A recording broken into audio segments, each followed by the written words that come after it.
Now reconvene our public session.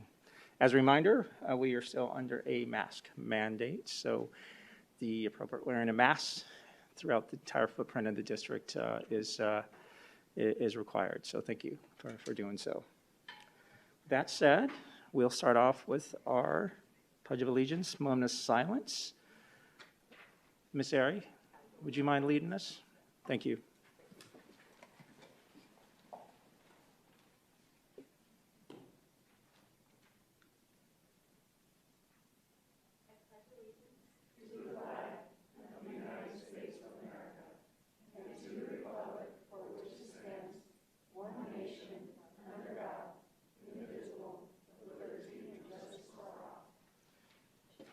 Thank you, Ms. Ari.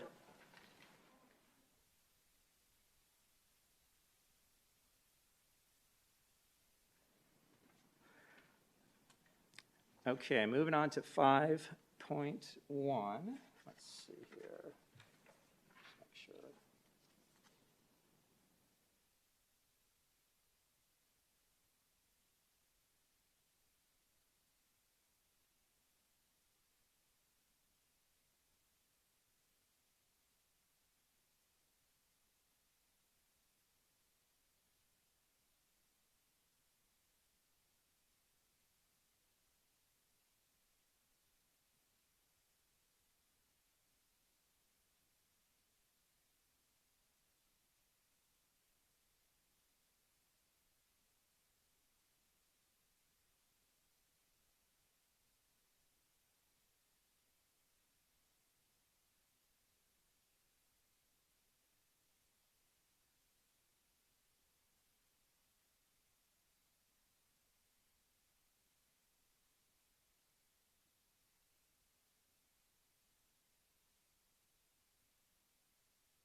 I'll second that. Ms. Underhill? No, I don't have any, thank you. Okay. Ms. Pingarelli? No, thank you. Okay. Neither do I. Board members, I do need a motion to approve 5.1 minus 8.2, the Human Resources Report. I move that we approve the agenda minus, I'm sorry, what was it, 8.2, the Human Resources Report. Thank you. I'll second that. Ms. Contra, we have a motion by Ms. Underhill and a second by myself. Board members, please cast your votes.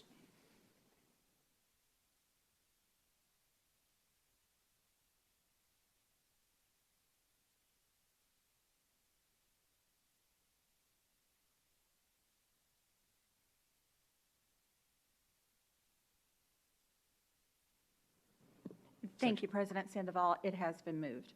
Okay, perfect. Thank you. Motion passes 5-0. Thank you, board members. Moving on to section 6. We'll actually skip 6.1 and move on to 6.2, board comments. Ms. Hill.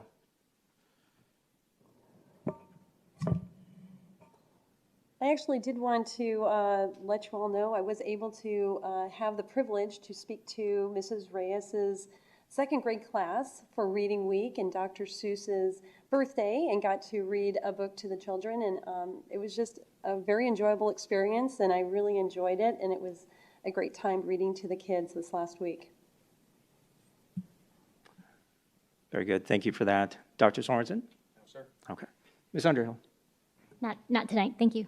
All right. Ms. Pingarelli? Good. All right. So I too, Ms. Hill, was able to read at a couple of our schools last week, Santa Fe and Skyview. In addition, had the honor of attending our Education Foundation Scholarship, I'm going to call it banquet, at Kellis High School. It was outdoors, and it was a little different. It got a little windy, but it was it's always, a great experience to see the fruits of, what our teachers, staff, our leadership, actually impact, on a daily basis throughout our district.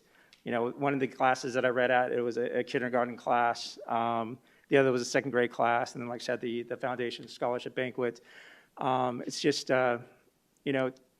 to really see all the smiling faces and the energy that goes on, and really the energy from our teachers and staff on their unwavering commitment, to our youth, even through these trying times. It's just unparalleled. So I want to thank our teachers and staff for what you do every day, and it was just, again, an honor to see the kids just thrive in our environment here in PUSD. So thank you for that. Superintendent comments, Dr. Reynolds. Thank you, President Sandoval, Governing Board, Cabinet, and guests. We have much to celebrate in the month of March. First of all, this month is Music in Our Schools Month, and it is also Youth Arts Month. So I thought I'd share some exciting arts-related updates from around our district. First of all, I'd like to extend my congratulations to Robert Panzer, our Director of Arts Education. One of his art pieces was selected in the City of Peoria's Utility Box Art Wrap competition. Next month, we will find out the location of that utility box that will display his artwork. Likewise, one of our 7th grade Coyote Hill students, Ricky Arenberg, received an honorable mention in that same competition. So congratulations and great work to both of you. Another congratulation goes to Raymond S. Kella student Tara Peterson, who competed in the virtual Shakespeare Festival. Tara won 2nd place in the competition. Molly Trivulin is her drama teacher, and the media teacher, Jeff Southwick, filmed her monologue for the competition. So we also want to recognize both of them for their support of Tara. Outside of the world of arts education, we were recently informed that Denise Ottenheimer from Centennial High School won Arizona DECA Chapter Advisor of the Year. For those of you who may not know, DECA prepares young entrepreneurs in areas like marketing and hospitality or management and enhances their skills through their competitions and their conferences. So congratulations to Mrs. Ottenheimer. And one last thing I'd like to mention is that I was also at Raymond S. Kellis High School last night with President Sandoval to recognize our Foundation Scholarship recipients. Yes, it was cool and windy, but it was a wonderful, wonderful night. It was so exciting to have our first small event to celebrate students in person.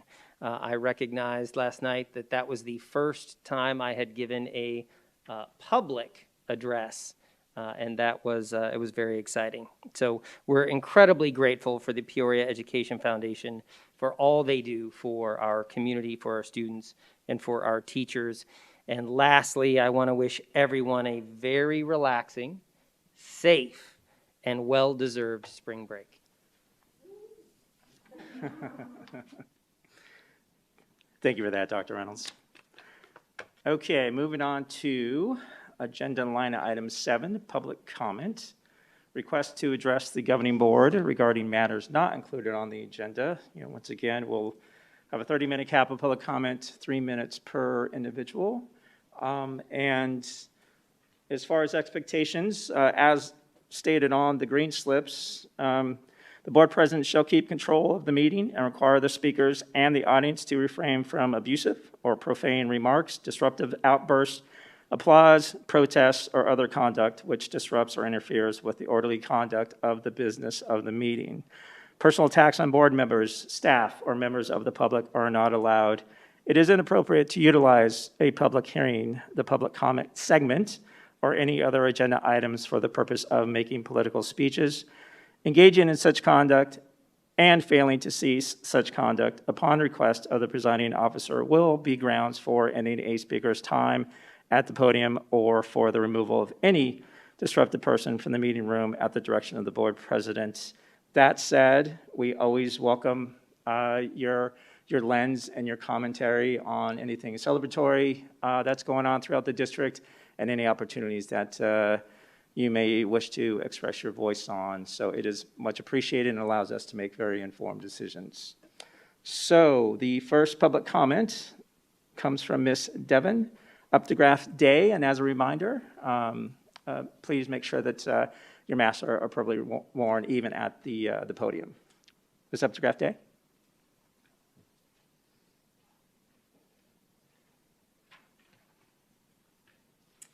All right. Evening, board members and Dr. Reynolds.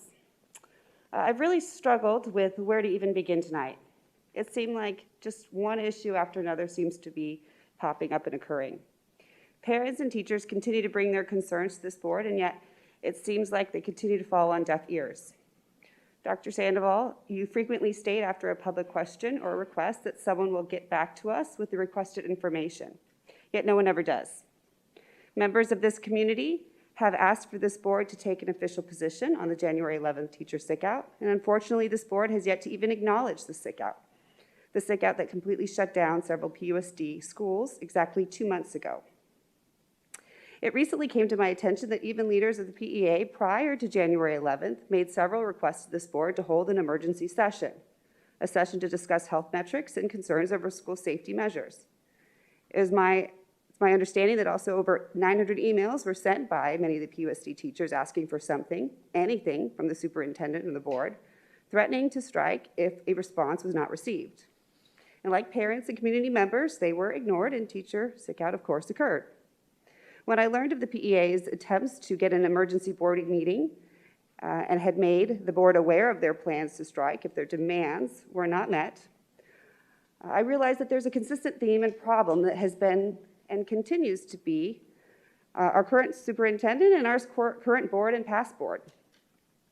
A majority on this board and past board seem at least to stand for nothing and seem to live by the idea that if you don't acknowledge a problem, well then a problem must not exist. But when a board member here recently made the choice to speak out publicly, it was to silence 2 parents during their public comment. Is this what the board stands for, silencing parents, yet allowing a PEA member to publicly acknowledge their intent to filibuster, their words, not mine, during their public comment as an attempt to use up time, preventing parents from their chance at speaking? Being a leader is hard, and no one is denying that. But as a leader, one must make difficult decisions and provide direction. Decisions and taking public stances on controversial issues are duties of a leadership position. And remember, each one of you actively sought out this leadership role, so do it. Thank you, Ms. Updegraft-Day.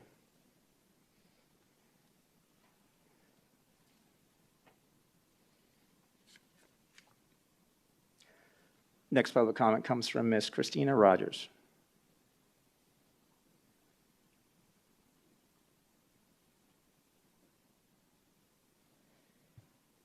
Good evening, everybody. I actually just really didn't come up here with anything prepared, but to say that I feel like all of us in this room are trying to do what's best for our kids. So I know we spoke with Sandoval, and I know you're in trying to get this together, but for us to all have a round table. Sit down with each other, try to come together and find a happy medium so we don't have to keep crashing your board meeting and you guys can get back to what you're doing. But we need to get together and try to make this better for everybody, because us coming up here and bashing each other isn't working, and it doesn't get us anywhere. So I just feel like we just all really need to come together and sit down and try to find a happy medium. I know everybody in this room loves our children and wants their future to be successful.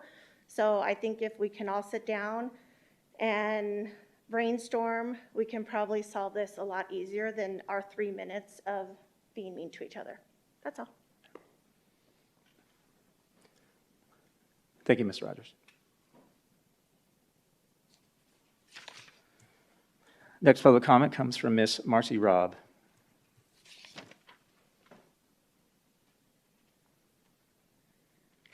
Good evening. I am in line with her. I would love to have a roundtable, some sort of discussion. I think that's really important so we can move on and have some good decisions being made that are helpful for our students and for our district. And as I was sitting and thinking about those things, I spent a lot of time thinking about what our district is about. And I read our district vision, which is every student every day prepared to shape tomorrow. I actually knew that and I didn't have to read it, but I wanted to make sure I got it right. And then I looked at our strategic plan, which 3 of the 4 things are student success, community connection, and safety and well-being of our students. And when I look at that, there's so many things that we do every day that fit into that category that we need to celebrate. And so I just want to make sure, since a lot of you guys can't get into our schools because you do have jobs and you just can't come in during the day, I want you to know some of the things that we do. So most of this stuff goes on because teachers go the extra mile. And the extra mile sometimes includes parents that are in working with them. It includes secretaries. Sometimes there's administration, board members, district people. And those things go on, and our kids are being very successful. And so when I look at that, outside the classroom things, those are important as much as academics. And so one of the things, addressing the student safety and well-being, there are students district-wide that will tell you they don't feel accepted. They feel like their religion, their sexuality, their culture is not being celebrated.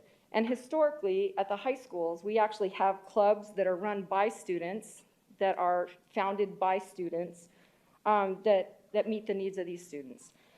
We also have diversity and inclusion things that are run by students. We have a social and emotional learning initiative that supports all students, and part of this allowed us to get a social worker at our school, which I think has been probably one of the best things we could do, especially in the times that we have right now. We have kids that are having meltdowns for various reasons. We also have people in our district who are auto teachers, and they fix those students' cars for nothing. They make sure our students are safe in that way. And we also have teachers at our school, and I know that there's teachers at other schools that do the same thing, which is utilizing donations from our own students to help our own students with Eagle Pantry, which is what we have at our school. We pack snacks for kids. They're able to put stuff in their backpack. They can pack boxes for spring break so they have food at home. So that's another way we keep kids safe. As far as the community connection piece, we have teachers and secretaries. Time, Ms. Robb. Thank you. Thank you, Ms. Robb.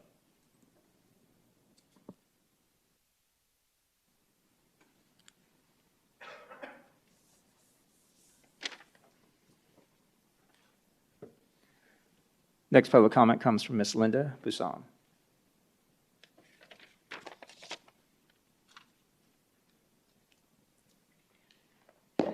Thank you, governing board members.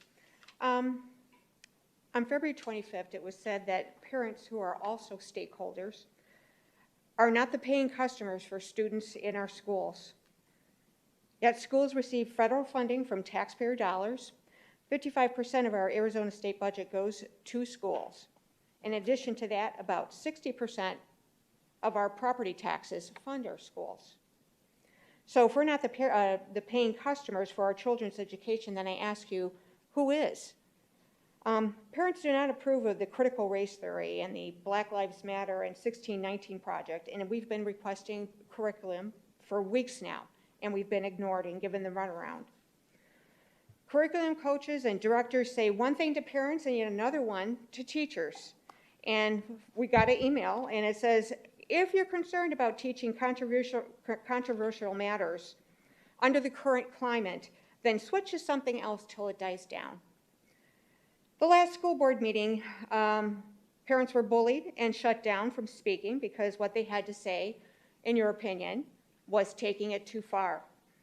So when you ignore and shut parents down, you're in violation of parents' rights under Arizona state law and in violation of state statutes ARS 1-60, 1-602, 15-102, 15-113, and 15-802. You know, I find it perfectly ironic that you say it's that all Black lives matter, but comfortable about aborting 4 out of every 10 Black babies. You want to indoctrinate our children against our will with ideology that is a parent's job to teach. It's not the schools. Now, I know this is not a popular thing to say, but I believe that Jesus Christ is my Lord and Savior, And God tells us that we are all made in his image. So I think we should try teaching a little bit more of that. Thank you. Thank you, Ms. Busan.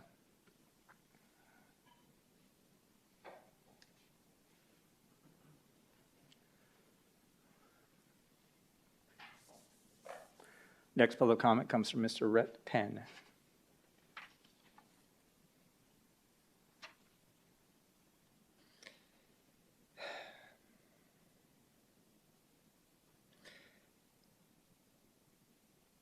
Ladies and gentlemen, I come here today with a message.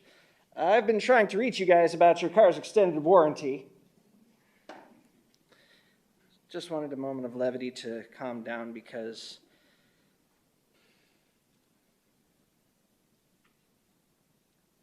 I just heard the term parents were bullied. Now, one of the speeches that was quote unquote censored by this board was a parent reading an email that she intended to send to a teacher who was sitting in this very room. I sat next to her. I watched her approach that teacher before the meeting without mention of the incoming verbal onslaught. That is bullying. And if you think that that kind of behavior is allowed in this room, then what's allowed in the classroom? I hear parents come to this meeting, and I know you love your kids. I love the children too. I love this community that tries to foster a relationship of cooperation. But if people are just going to come trying to seek dominance, the kids lose. Please do talk to your children. I grew up in an area that was not sharing the same values I shared. I was in a religious minority in my hometown. And I had to be taught that as one of 7 Mormon kids in my graduating class of 90, we had to, quote unquote, shine better than the rest. And the principal would actually come to me after every quarter to tell me that I was the only Mormon kid that did not make the honor roll.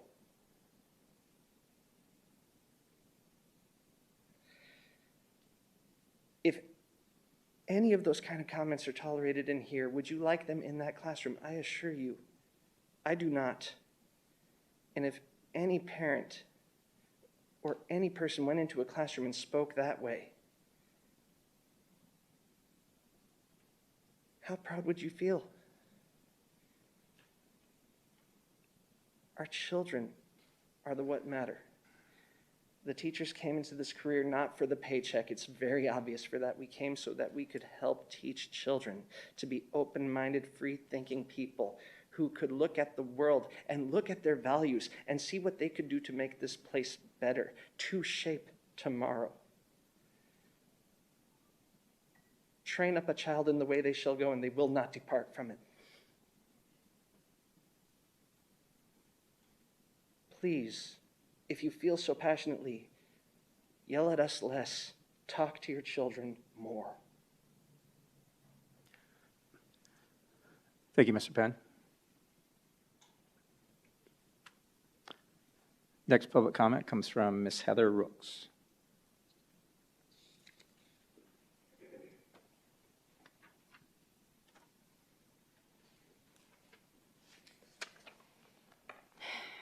Hello, board members and superintendent. I would like to say I would speak about some good things about my kids' school, but when we only have 3 minutes, I'm going to speak about concerns that parents have, including myself. Does anyone know what is being used for creating lesson plans, material, and curriculum for the schools? I had requested public records of emails to figure out what is going on, particularly with the social studies department. In these emails, I have seen a curriculum coach give websites to teachers in 7th and 8th grade to create lesson plans based on state standards. I looked up one of these websites and I was shocked. The website is learningforjustice.org and has many lesson plans, topics, and teacher development. Some topics I saw was rights and activism and gender and sexual identity. Some lesson plans that are on this page is white anti-racist biographies, teaching tolerance and the truth about voting. And on the public records I requested for a unit title, Civil and Social Movements, the examples given for evaluating the significance of past events and how popular movements, reform efforts, and activist groups have sought to change America is Black Lives Matter and LGBTQ movements. Where is this coming from? Does the board know about the materials, websites, and more the social studies department is using in the classrooms? Why is the district not focused on math, reading, writing for our kids? So any teacher can just go pick a lesson plan from these controversial websites and no one knows what's happening in the classroom? Or a curriculum coach is asking teachers to change wording titles of the topics in class so parents don't get upset. How are those parents supposed to trust the district? Where is the accountability? It's disappointing that when parents ask to see what's being taught to their kids and ask for the materials, they're being told no. Can the board please look into the social studies curriculum department and see what websites, lesson plans, materials are being shared with teachers to use in classrooms? And I have to bring up my first experience attending a board meeting. I was nervous, I was upset, and I was worried about sharing my personal life with what happened to my son. I cried during that comment. That was personal for me. Parents are always going to advocate for their child. It's always going to be personal. I don't know how the board wouldn't want us parents to share our personal concerns for our children. It takes a lot of courage and strength to speak at these meetings. And I hope that you remember that. And I'm sorry, Corey Underhill, but what happened after that, Amy was outside crying in the parking lot. That shakes us up. Time. Thank you, Ms. Rooks.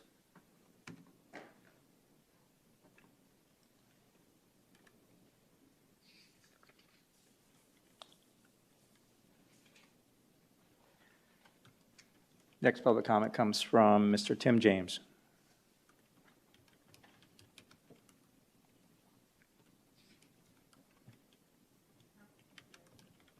No? Okay, thank you. Final public comment comes from Mr. Micah Dyer.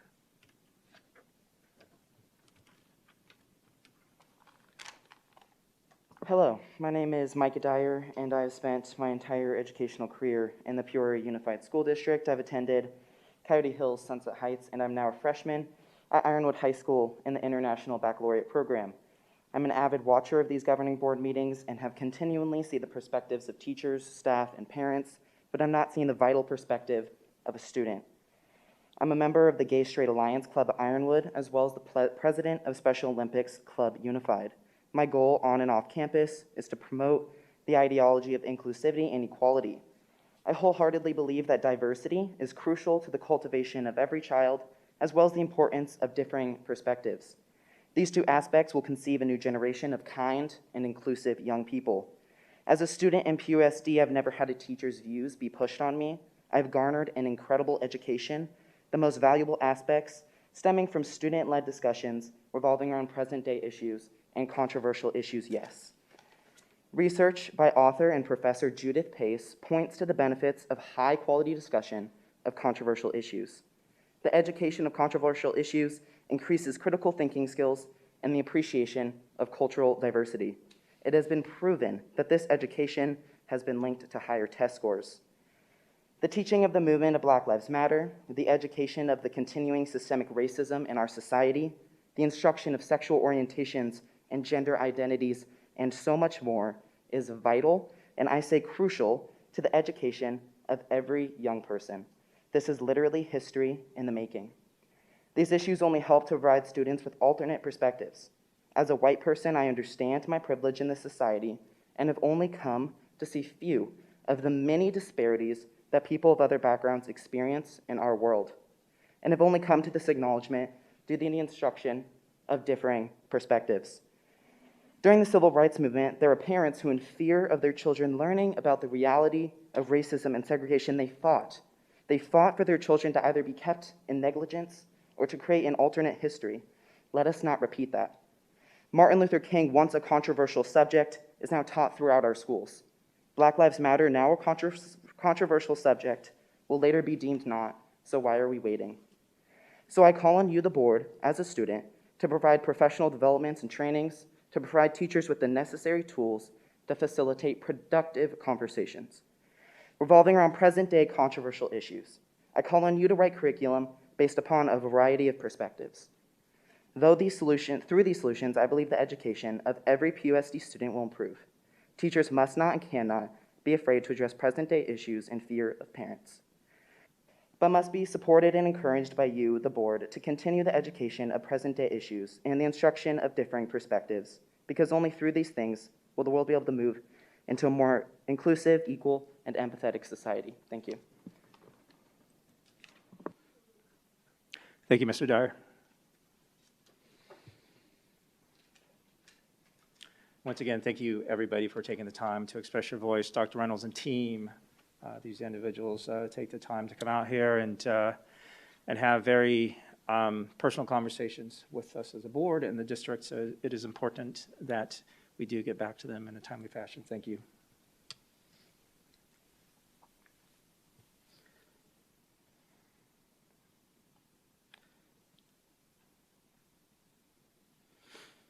Okay, moving on to section 9. This is the item that was pulled from the consent agenda. 9.1 is Human Resources Report. Dr. Sorensen. Thank you for this opportunity. I appreciate it. I really just wanted to take 60 seconds to wish an employee of Peoria who's leaving us through resignation, through his own choice, and just publicly say that I'm very appreciative to the amount of work that he's put in this district. He's the Centennial High School Athletic Director, Peter Jelinek. I worked side by side with that man, and he's chosen to leave our district.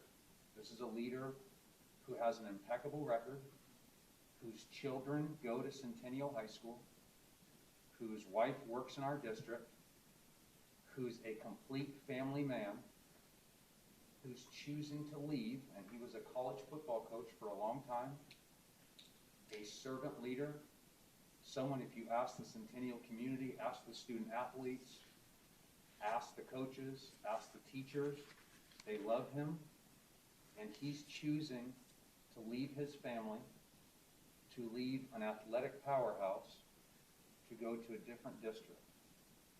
And the reason why I want to publicly say this is that I don't supervise anyone in this district. I'm 20% of one person's boss.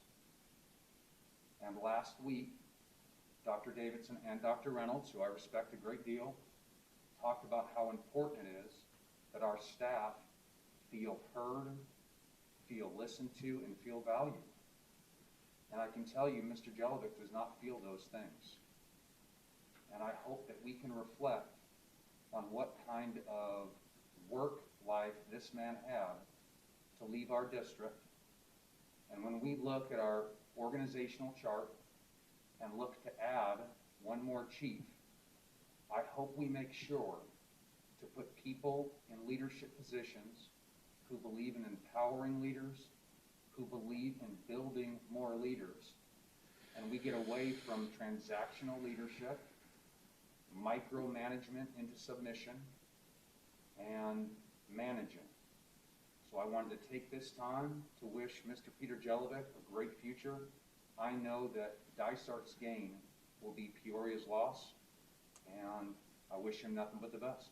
And that's what I wanted to say. Thank you. Thank you, Dr. Sorensen. Board members, any other questions, comments on this line item? Ms. Hill? Good. Ms. Underhill? Ms. Underhill? Good. I do need a motion to approve 9.1, Human Resources Report. I'll move that we approve 9.1, the HR report. I will second. Thank you. Ms. Contra, we have a motion by myself and a second by Ms. Hill. Board members, please cast your votes.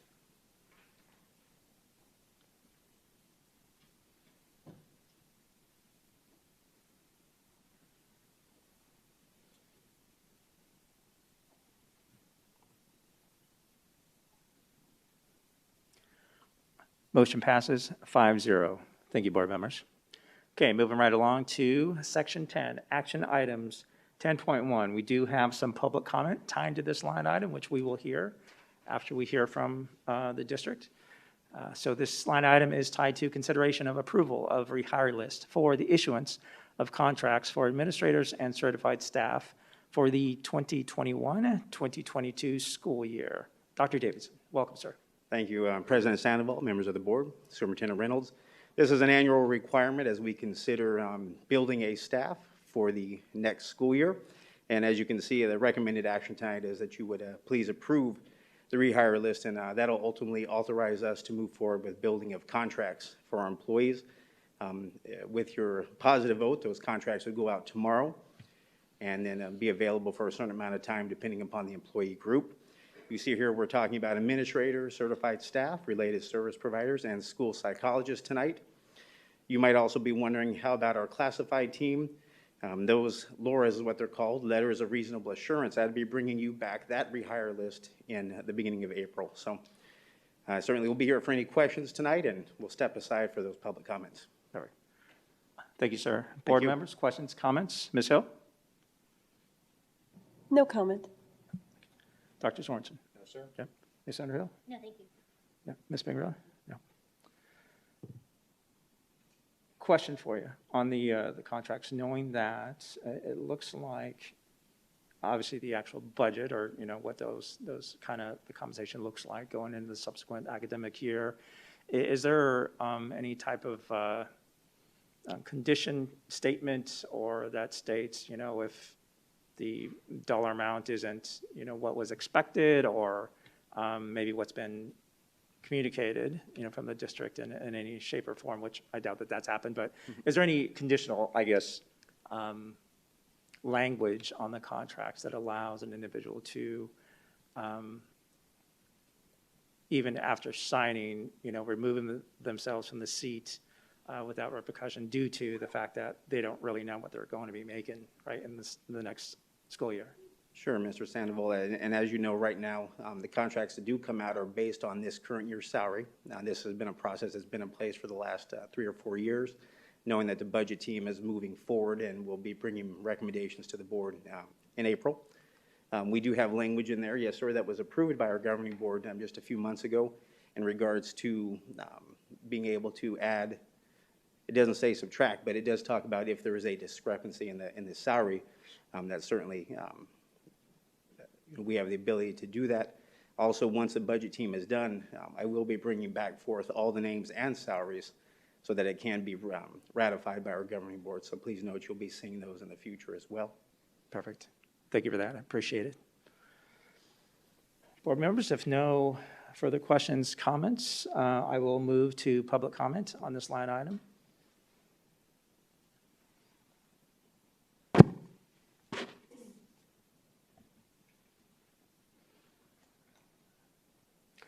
The first public comment comes from Ms. Devin Updegraff Day.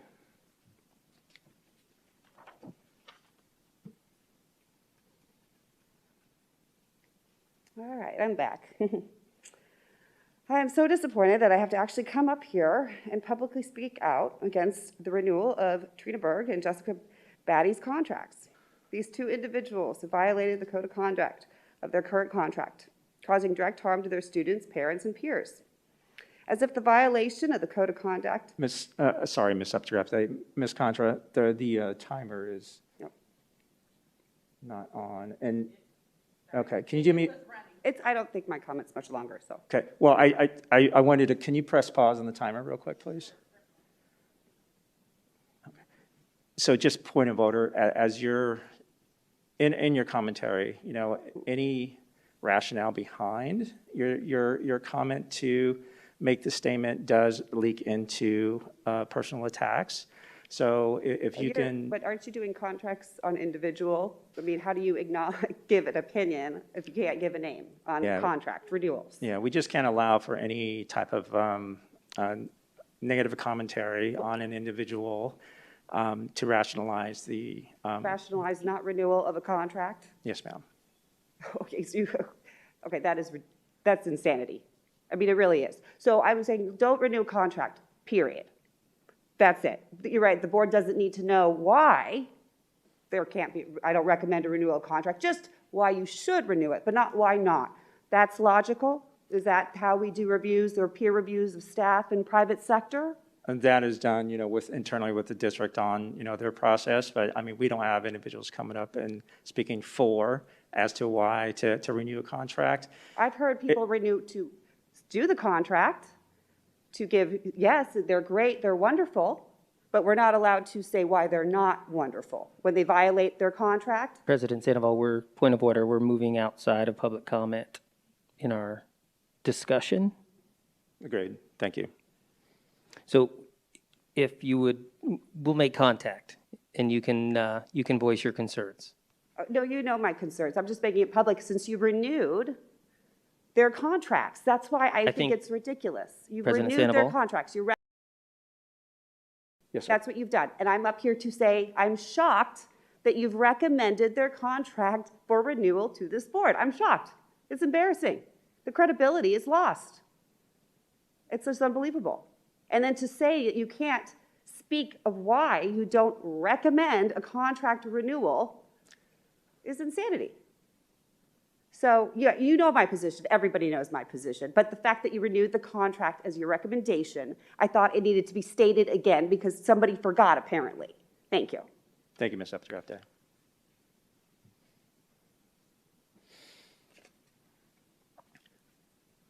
Next public comment comes from Ms. Heather Rooks.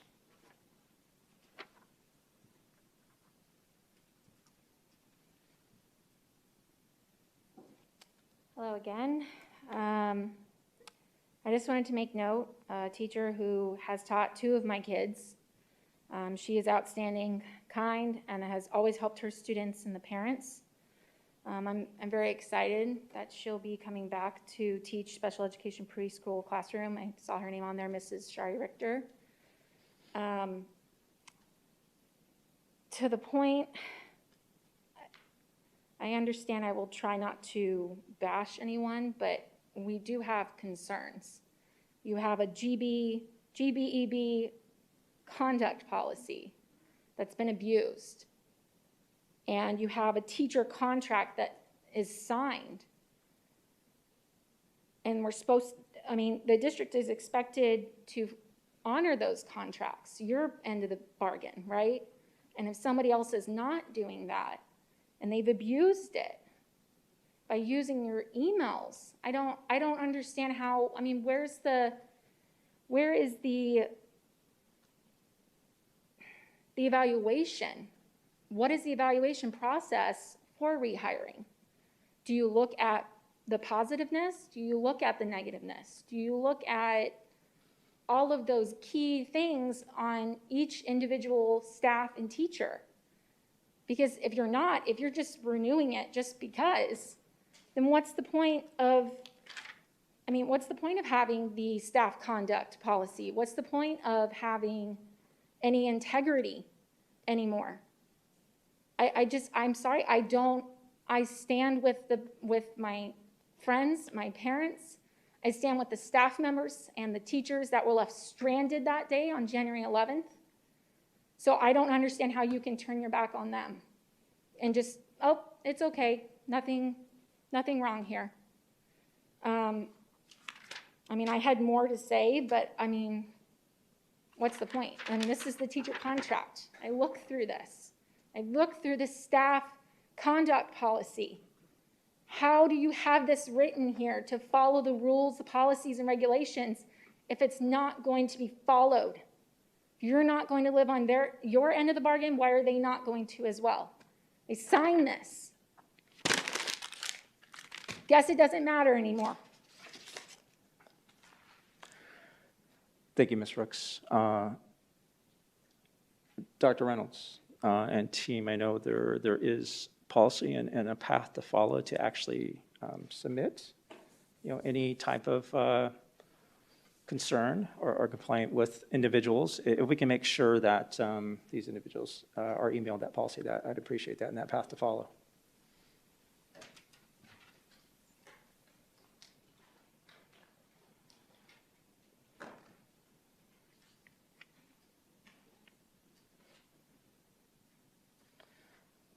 We have one other public comment tied to this line item, and that is Mr.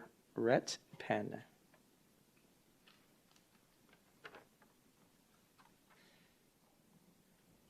Ladies and gentlemen of the board, I just wanted to say when I first was hired into this district, I had previously signed a contract with a different district that I was working at before coming back to here. And when I was offered my position, I jumped for joy and I immediately turned to my I immediately went to my administrator and let them know that I would need to terminate the contract I had just signed with them. And in that contract was an exit clause saying that if I had signed my contract and then went to be employed elsewhere, I would have to pay the district $2,000 as a fine for the administrative process of removing my employment. And I cooperated, I paid that fine. And I know that a similar clause is in the contracts for teachers here.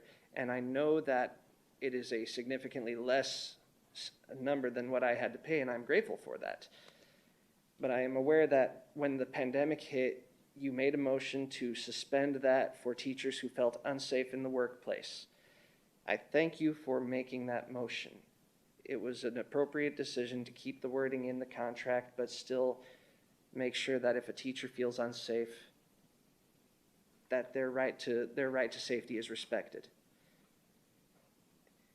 I currently hope that as you consider the contracts that are being released to my coworkers, your staff, that may we please extend that clause another year. With the current events happening in the world, with the fact that another state has opened up everything, even though vaccinations are out on a roll, they're not going out fast enough to mandate it safely. And with Texas opening up, I know that sometimes Arizona likes to look towards Texas as an example to follow. Should anything happen within the state legislature to open up the businesses and remove any mask mandates, even in school grounds, some teachers might not feel safe anymore. I mean, we can still wear our own masks. We would respect the students who choose to wear them, but they still might not feel safe from the many people who will not after that mandate's removed. I hope that you would consider that variable and make a motion to suspend one more continued year until we can find the balance in all of this that's going on. Thank you for your time. Thank you, Mr. Penn. And that was the final public comment tied to line item 10.1.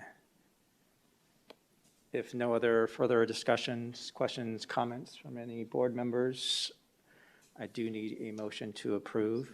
Yes, ma'am. I do have one comment. Sure. The board has one employee, that is a superintendent, and we're 1/5 of that vote. All the contracts tonight, you stand behind. I do. Thank you, Ms. Spingarelli. Everybody else good? Board members, I do need a motion to approve 10.1, consideration of approval of rehire lists for the issuance of contracts for administrators and certified staff for the 2021-2022 school year. Excuse me, President Sandoval, we were unable to hear Mrs. Pingarelli's comment. I'm not sure if her microphone was on. Would you either repeat it or Mrs. Pingarelli, would you be able to repeat it? Sure. Actually, I just had asked, I just mentioned that, I guess, it's not. I don't think your mic's No, I just. Okay. One question is taking a long time. Okay, now it works. I just wanted to make sure that everybody knows that the board has one employee, and that's the superintendent. We're 1/5 of the vote for the superintendent. And I just ask if the superintendent is comfortable with all of the contracts presented.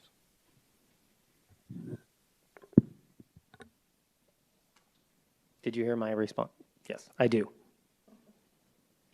Okay. Thank you for that, Ms. Ari. So I do need a motion to approve 10.1. I move to approve 10.1. I'll second that.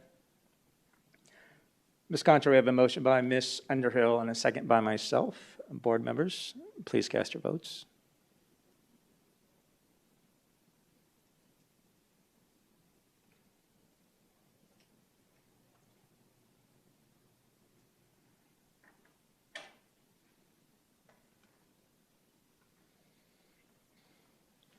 Motion passes 5-0. Thank you, board members. Moving along to 10.2, temporary increase to compensate for summer school for certified staff. Dr. Davidson, welcome again, sir. President Sandoval, members of the board, Dr. Reynolds.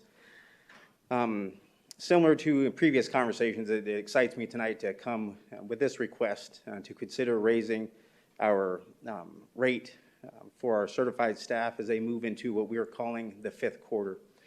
We had a tremendous amount of effort has been given this year on behalf of student success and on behalf of the work of our teaching staff, as well as our classified team. But tonight I'm here to address and ask you to consider moving the rate for summer work from $25 to $40 an hour for those certified staff members that are going to serve as instructors during this summer programming. The funding for this effort, and as you see, it's temporary, but the funding for this effort comes through the ESSER 2 grant on behalf of the COVID relief. And it's quite a plan that Dr. Bell and her team have put together that our principals are trying to navigate and really find a way to meet the many needs of our children, really to use the data that's available and provide learning opportunities for our kids. So I'll certainly answer any questions about this agenda item. I know that I have Ms. Myers and Dr. Bell there on my side to help me if needed, but certainly we appreciate you giving us support tonight on this. Thank you. Okay. Thank you, Dr. Davidson. Board members, questions, comments? Ms. Underhill? I'm sorry, Ms. Hill. I apologize. Yes, I guess I have a few questions about this specific item. I noticed that as I was doing the math, we're talking a 60% increase from 25 to 40, which I think is kind of substantial. Generally speaking, outside of government jobs, most people don't get more than 5%, would be, you know, an extraordinary amount. So my question to you, I understand that it's coming from this, I think you said the SR2 grant, which is a federal grant. Would those monies possibly be able to be allocated elsewhere should we not use it in this specific way? Sure. Thank you, Ms. Hill. And I believe I know the answer, but I'm going to turn it over to Ms. Myers as our CFO. I know that she and Mr. Gay are leading our committees on behalf of the COVID relief funds. So, Ms. Myers? Yes, thank you. Good evening, President Sandoval, members of the governing board. The ESSER 2 fund has specific language and criteria to address learning opportunities and loss related to the COVID-19 pandemic and impacts related to the pandemic during the last school year. So it is an eligible funding source to identify an hourly rate to ensure we have staff who are available to provide additional learning outside of the regular school year to provide opportunities and address any learning loss due to COVID-19. Thank you, I appreciate that. Is there an actual dollar amount that you can give me as to what, you know, what the differential between, you know, obviously it's $25 to $40 per hour, and what amount of money are we talking about specifically with all the hours that are going to be put in, the differential basically? President Sandoval, Mrs. Hill, members of the governing board, the increase is through July 31st, so it's for a short period of time. And our $25 rate is for a number of activities, including curriculum writing, tutoring, just to give you an example. So it's a number of additional duty activities. For the timeline that the additional funding would be approved for, we are currently with Dr. Bell's team compiling a plan that will have a final number of staff and hours, and we can certainly provide that in a Friday report. That plan is still underway, and I'm going to look to Dr. Bell to speak to that. But we can give you a final number. What I can share is ESSER 2 is $17.4 million, and we will have a budget line item for summer work, and there are ample grant funds to cover the amount with our initial estimates. Thank you, I appreciate that. And I guess my final question is it truly necessary to raise the amount from 25 to 40, being that it is a 60% increase? Is there a way that we could provide 20% would still be a substantial increase? So my question is it possible to make it, instead of $40 an hour, possibly 30? And a 20% increase is still a substantial increase in general statements. Sure. President Sandoval, members of the board, Ms. Hill, what I would say to that, the real answer to your question will be after we see how many educators are willing to participate in this fifth quarter experience. I think that'll be a data set that tells us if that dollar amount was good enough and able to secure the staff that we need to serve the kids. I can also share with you, when you look at our board-approved supplemental pay rate, for related service providers, we do pay $40 an hour already. And so this simply would put our teaching staff in alignment with those special educators. So I think that's also something we need to consider. Thank you very much. Thank you. Thank you, Ms. Hill. Dr. Sorensen? I guess I would say, given the year that teachers have gone through, I think $15 an hour extra is, worth it to our teaching staff. So that's all I got to say. Thank you, sir.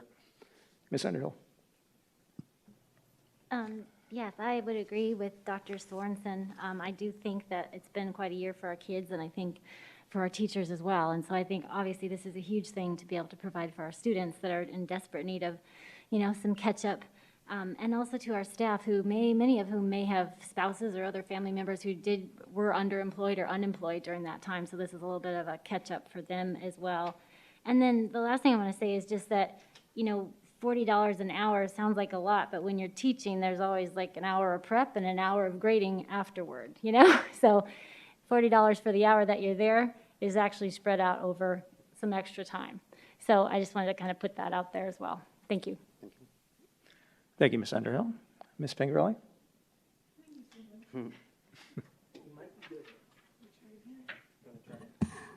Yep, sounds good. It's working, yes, okay.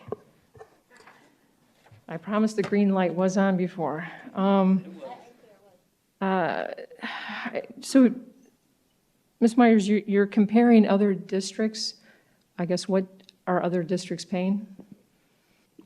President Sandoval, Mrs. Pingerelli, our HR team as well as our business team have started collecting data sets as all districts look at opportunities for a fifth quarter or additional teaching and learning time this summer, and it does appear there is a trend for increases. We've seen increases at $30. I can look to Dr. Davidson for some of the surveying he has done, but it's clear that most districts are going to incentivize their teaching staff to ensure they have enough educators to support our students during this very critical time, to provide that additional fifth quarter summer learning opportunity to ensure those students are ready to begin the new school year. And Dr. Davidson, I'll turn the mic to you. President Sandoval, Ms. Pingerelli, members of the board, what I do know is that in working with the HR directors, the chief of personnel, so forth, assistant superintendents, everybody is looking, and many already have increased their hourly rate. I do not have that data set available right now, but certainly if you would like to see some other districts, I can put that together for us. What I do know in the conversations is that this $40 an hour will make us very competitive as it relates to getting that workforce that Ms. Myers spoke about. And how many hours a week does a teacher generally teach in the summer? And in the summer, how many weeks duration is it? Sure. Thank you, Ms. Pingerelli. I probably will ask Dr. Bell to speak to our summer school program. Thank you. Thank you for that question. Again, we will have the compensation totals as we move forward with our program, because we are in process of identifying the students most in need of our summer intervention. Rather than the 8-day program that we've had in the past, based upon that student data that we see already, we are looking for an 18-day program during the month of June and an 8-day program during the month of July. Again, we're not sure what those totals are. We are aware that our student learning loss is more significant than we predicted, although we do believe, because we've been in school, that we may be in better shape than our colleagues across the state. That said, we want to be certain that we are identifying all students who need those additional learning opportunities over the summer months. And if I could just jump in quickly, at the risk of getting off topic, just very quickly, you're looking at instruction for how long per day? Thank you, 4 hours a day. And a teacher would be teaching 5 days a week? 4 days a week, Monday through Thursday. Okay. Well, for me, $40 is too high.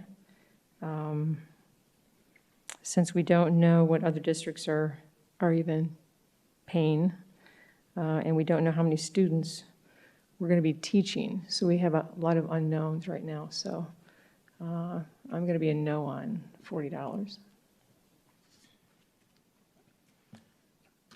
Thank you, Ms. Pingerelli. I know we're going to be receiving a more robust or detailed report in and around, the gaps that, have been realized with our students as we've gone through these times. So we're certainly looking forward to that, and there's no doubt that this is a forward-thinking way to make sure that, we uplift all of our students and stand behind, our purpose as a district and uphold that promise that we have certainly promised to our communities, our families, our kids. That said, I said it before, our teachers, staff, certainly leadership, everyone has been through a lot, over the past year and continue to do whatever it takes, go above and beyond to make sure and adapt to these times to make sure that our kids are put in a position to be successful. So, for me, this is just one of the ways that we can continue to lift up those individuals and let them know that we certainly respect and value all that they have done for us, this district, and our children.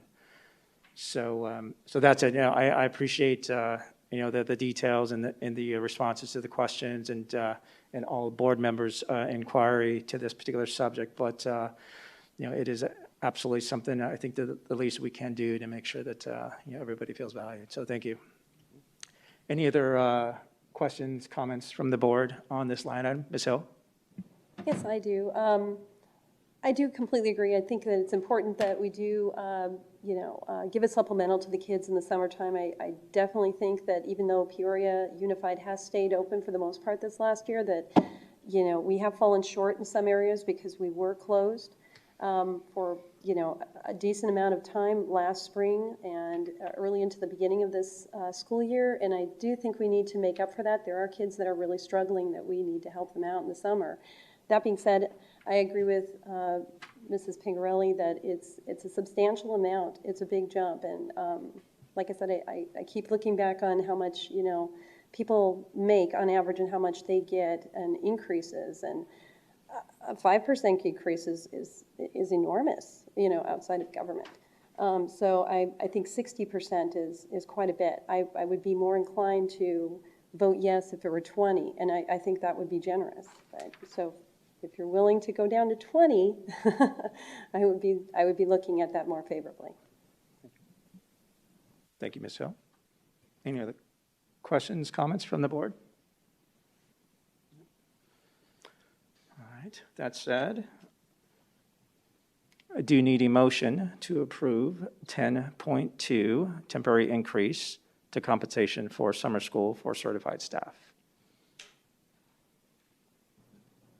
I move to approve a temporary increase for compensation for certified staff for summer school from $25 an hour to $40 an hour through July 30th, 2021. I'll second that. Ms. Contra, we have a motion by Ms. Underhill and a second by myself. Board members, please cast your votes.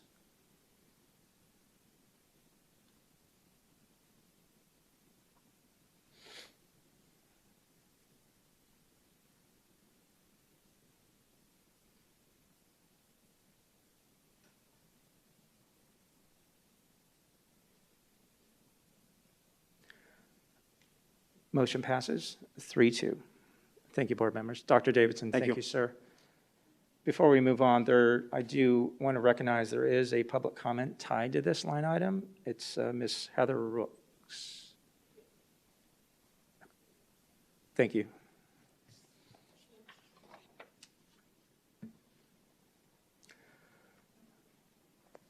Okay, moving on to 11, discussion items. 11.1, health data update. Ms. Arick, welcome. Good evening, President Sandoval, members of the board, and Dr. Reynolds. I'm here this evening on behalf of Mr. Moss. We have given him the evening off. He is with his family, and so I am standing in for him this evening.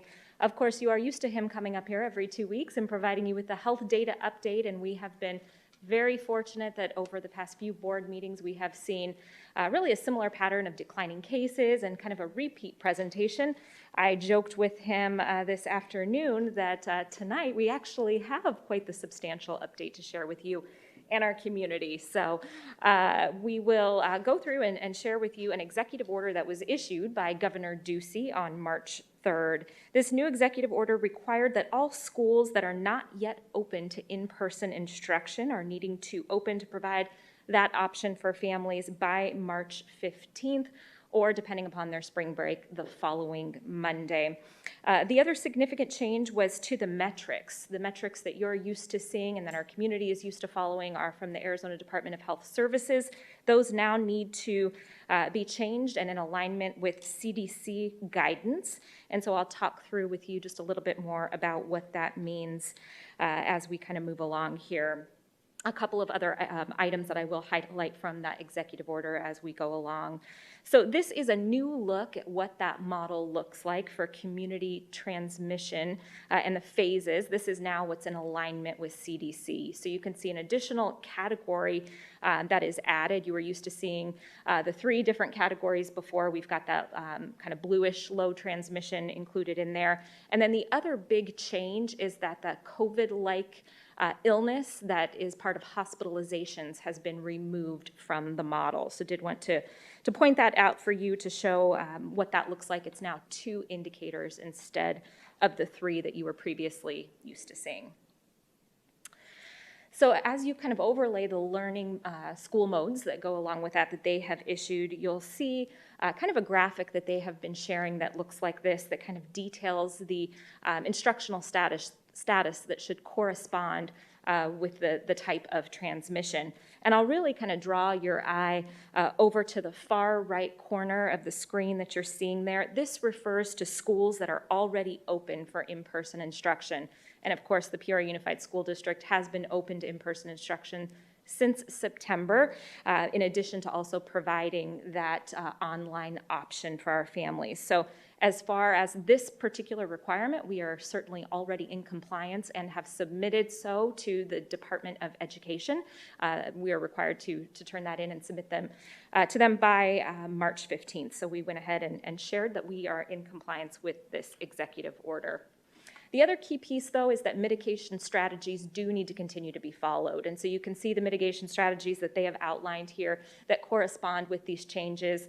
You'll note the continued use of masks. Of course, that's a requirement of ours. With some of the processes we have in place for any exemptions there. And then I'll just draw your eye to the bottom bullet point here related to contact tracing. This is, in essence, the work of our COVID response team, and you've heard us talk quite a bit about the COVID response team and what they do, and so it is intended here that we continue to follow isolation and quarantine guidance. We do that in conjunction with the county, so Maricopa County Department of Health Services, and so that is something that is set to continue with this new model that has been shared with us. So the impact to our district from this executive order, pretty minimal. The other change, though, that I will note is that if we are going to close a school due to any concerns or outbreaks, that now has to happen in conjunction with the county and approval from the Arizona Department of Health Services. So that is kind of a new addition or nuance to this executive order. We already work very closely with the county, not only on all cases, but certainly if there is any concern or any outbreak, we work side by side with them. We now just have to have that added step of an approval from the Arizona Department of Health Services, and they have a process that we would work through if that were to be the case. So we have seen cases really kind of continue to decrease. You've seen that in the community. That's certainly what we have seen here as a reflection in the Peoria Unified School District. Yesterday, we posted just one case with impact to our schools, and so we have been really enjoying seeing the health of our community coming through in certainly a very positive way. And then going forward, what you'll see when Mr. Moss joins you back up here at subsequent board meetings looks a little bit different. Instead of the 3 squares across, or rectangles rather, you'll see just the 2 representing the cases and the percent of positive cases that we have up here. The last update of data that we have specific to the Peoria Unified School District is from February 25th. Of course, that was right before this executive order came out, as the county worked to kind of make the changes to their model and kind of look at how that model impacted in particular districts. They have not released another new update of data. So right now, the only data update that we have to work off of is from the county. So that substantial and low that you see there.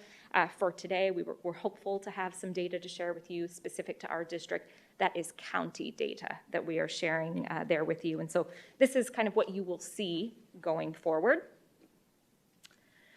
And then a familiar graph to you that Mr. Moss has shared in the past is just kind of showing the trend in data and how he can predict and kind of forecast what that will look like for us. Of course, because the data we get is about 10 days in a lag, but you can see that line continuing to go in the right direction. So it's very much a positive for our district, a positive for our community. We are updating our data dashboard regularly, so we do continue those updates as a district. You can see the data specific to our schools at peoriaunified.org/dashboard. We will not be updating that over the spring break, so we'll be giving the CRT and the hard work of our principals as they work through cases. We'll be giving them the week off. Of course, we'll resume those updates following the break. We'll be encouraging parents also to continue to provide any updates to their site administration so we can make sure we are following up on those cases after the break as well. But of course, all that to say, we are very hopeful that we do not return with a high volume of cases. So we're also encouraging our community to maintain safe practices over the break and to help us keep our community and our schools just as safe as possible. So I'll stand for any questions that you may have. Thank you, Ms. Airy. Questions, comments, board members? Ms. Hill? Dr. Sorensen?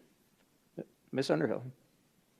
Just, I appreciate the report. It's kind of hard to understand on our own, so I appreciate that update on the executive order and the new kind of how the data will look. So thank you for that. And I'm glad to see it's going in the right direction. Okay, thank you. Ms. Airy, thank you very much for the very detailed report, and to Ms. Underhill's comments, thank you for kind of allowing us to clarify, what's taking place moving forward as a state from the executive order. And it's also good to see that, as a district, we're in a good place as it relates to the new order, and certainly a good place as it relates to our kids and our families. So thank you for that.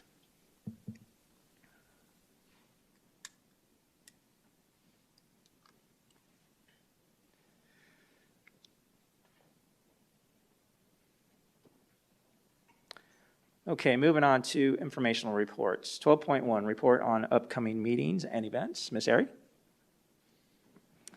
President Sandoval, members of the board, just spring break, which I think has been mentioned on a couple of occasions. So we hope our community has a healthy and happy spring break. Agreed. Thank you. 12.2, legislative, state, and local updates. Ms. Myers? Yes, good evening again, President Sandoval, members of the governing board, Dr. Reynolds, and guests. Today, President Biden signed the American Rescue Plan, which is the third COVID federal stimulus package totaling $1.9 trillion. The Arizona Joint Legislative Budget Committee, or also known as JLBC, estimates that Arizona will receive $12.3 billion from the package, including $2.6 billion to local governments and $1.2 billion for business aid. $3.2 billion is specifically identified for education, including the Arizona Department of Education, universities, and community colleges. $2.6 billion has also been added to the Arizona Department of Education Elementary and Secondary School Emergency Relief Fund, also known as ESSER. The JLBC has also reported that out of the $2.6 billion, 90% will go to districts and charters, and 20% of these dollars will be reserved to address learning loss. Also included in the funding is $52 million for summer enrichment and after-school programs for children who are disadvantaged, fostered, or homeless. The new funding will remain available through September 30th, 2024. And that concludes my report. Thank you. Thank you very much, Ms. Myers.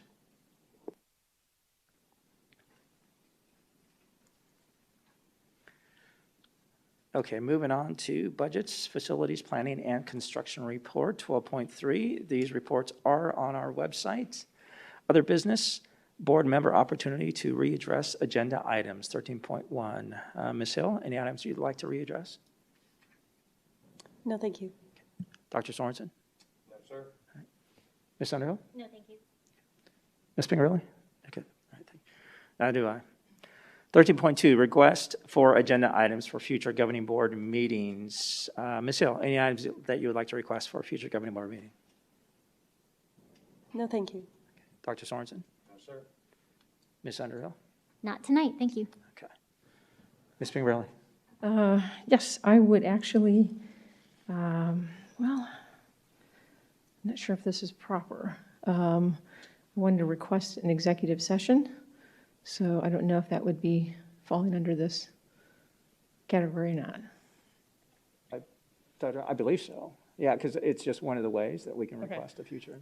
So I just wanted to request an executive session to get a summary and exactly what happened with the sick out, so the board can understand what led up to it.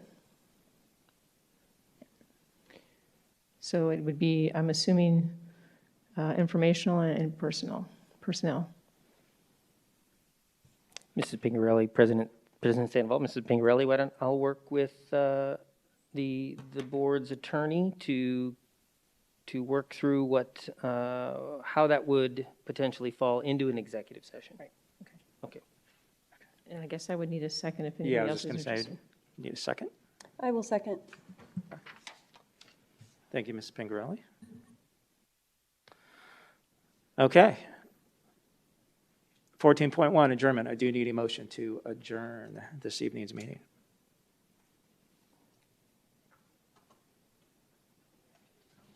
I move that we adjourn the meeting. I'll second that. Ms. Contra, we have a motion by Ms. Underhill, a second by myself to adjourn this meeting at, looks like 7:28. Board members, please cast your votes.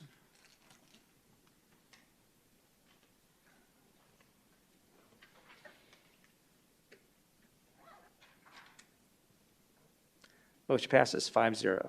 Meeting adjourned. Thank you, everybody. Have a great evening.